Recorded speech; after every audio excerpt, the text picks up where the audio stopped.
విజయనగరం జిల్లాలో పలు ప్రాంతాల్లో కుండపోతు వర్షం కురుస్తోంది. 2.5 గంటల పాటు ఏకధాటి వర్షంతో రోడ్లన్నీ కాలువలను తలపించాయి.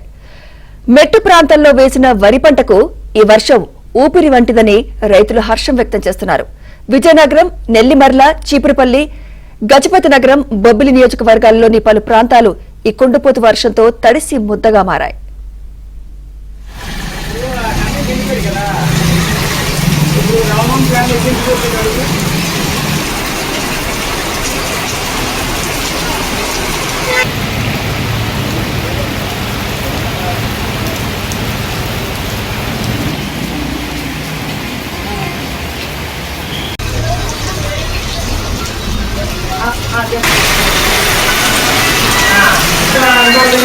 Ah,